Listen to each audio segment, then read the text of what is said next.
Hey everyone, welcome back to the channel, and today we're going to take our first look at a vehicle that has been out on the market for quite some time, but new to us here at Hey Dad RC. I'm talking about the 1/16th Traxxas Summit.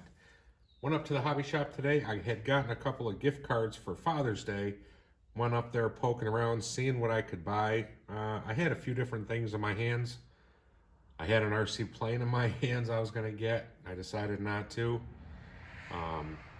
I was really looking at the Tamiya kits, but at that hobby shop, there are very few and far in between. They only had a select few there. But ultimately, I decided on the Summit. I've always been intrigued by the 1/16th Traxxas lineup. Not so much the Slash, but the Summit or the E-Revo. The Summit was what they had, so I figured, what the heck, let's pick it up. Upon walking out of the hobby shop, I thought to myself, with the amount of money that was just spent, I thought, am I regretting this already? This thing is $279.95. You add tax on top of that, that comes to $304 and some change. So enough waffling. Let's get this thing out of the box. We'll take a quick look. Okay, first things first, we're going to take a look at the transmitter. It's Traxxas' most stock transmitter. It's the TQ top qualifier. The only adjustment you get on the dial on the radio is the steering trim. You can change different aspects with that. A series of button presses on that set button. I personally have never tried it on any of my Traxxas vehicles. The radio itself does a good job. Makes the car function as it should. It's got good range. I've never had issues with these radios, and if you guys have been watching the channel any length of time, you know I'm not a huge radio person. I don't get crazy about radios. In this box, I'm not going to take it out. It's just a basic wall charger for the included battery. That included battery is a Traxxas ID power cell. It's a nickel metal pack that they give you. It's 1200 milliamp hour. The ESC in this truck is compatible with 2S LiPo, provided you change that setting in the ESC. But this wall charger should take approximately 3.5 hours to charge the included nickel metal battery.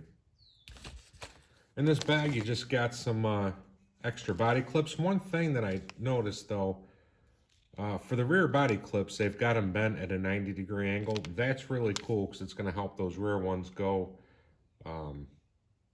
over that cage really well. It's going to make it a lot more easy on your fingers. And a couple of antenna tube caps for the really long antenna tube. What I think I'm going to do is probably try and get that wire down in the receiver box a bit more. Cut this down so it's not protruding from the body. We'll see. Last bag they give you,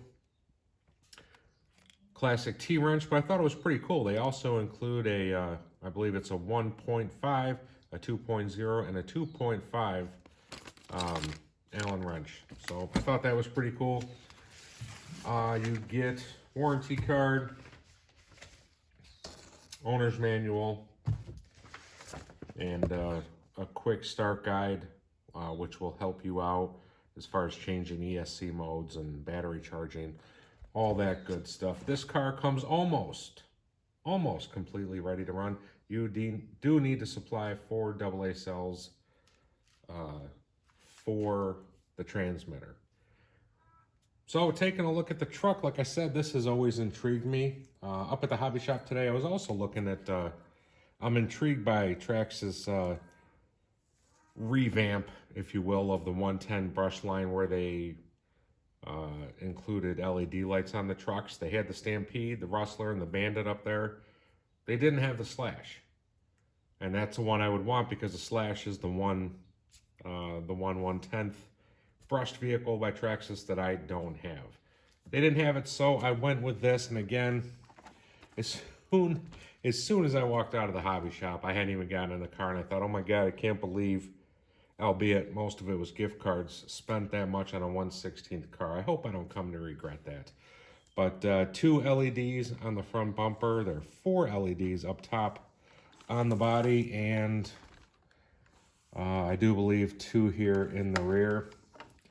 I have never had a Summit 1/16th or 110, so this is completely new to me. I believe the body style, they call it the rock and roll style. And this has like a cool, I guess you would call it an exo cage around the body that's going to help protect that pretty new shiny Lexan body. You've got your wire harness right here to plug into the ESC for those LEDs. Here is that ever popular, controversial cantilever style suspension front and rear on this truck. Definitely lots of ground clearance for 1/16.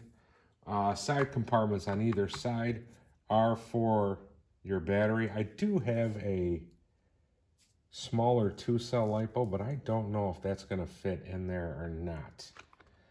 And as you can see, this little truck is powered by Traxxas's 12-turn Titan motor, which comes standard in all their 1/10 brushed vehicles.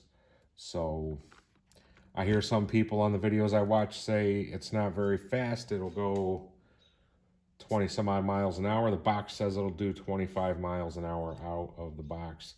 Is it fast? For some people, no, that's not fast. But keeping in mind this is 1/16 scale, I think that's going to feel plenty fast when you're driving it. It has the XL 2.5 waterproof speed control. I have never had, I don't believe I've had the 2.5 unless that's what was in the Teton. I don't remember though, if I'm being honest. And kind of a small steering servo. Again, watching videos on this, the biggest complaints that I see about this truck is that the servo goes out relatively quick and drive shafts need to be replaced quite often. Those are the two main things I've seen in a handful of the videos that I've watched, which those issues has always kind of made me think, for that much money, I better not get it. I better hold off on it. But maybe a perfect storm of events today is, like I said, I had gift cards. The selection up there, plenty of cars, but stuff that was in my price range that I was looking for, kind of limited. Or to me, a selection very limited. So this is what I ended up walking out with. Will I regret it? Who knows? Only time will tell. But looks to be pretty fun. Can't tell, not sure. I don't think there's foam in those tires. But, you know, we're going to take it through its paces. Hopefully I can get a running video done tomorrow and get that either put out here on YouTube either tomorrow or Monday. Will this truck see action at Windy Hill Raceway? It very well might. I'm not exactly sure just yet. But what I would like to do with this, because I've been so intrigued by this car for so long, is I'm not going to throw, 10 different running videos of the Summit out there for you guys to watch, because it's going to just bore you to death relatively quickly. But, I'll do a running video. If something breaks, I'll do a video where I cover that. But I would like to do a long-term review. Maybe by the end of the summer, I get 15, 20 runs of this truck in and give you my honest feedback as to whether or not I think the price tag of $279.95 is worth it or not. So I'm going to wrap this one up. I didn't really want it to go that long, and it already kind of is. But guys, as always, I appreciate you taking some time out of your day to watch my videos. Till next time, everybody stay safe. We'll see you around.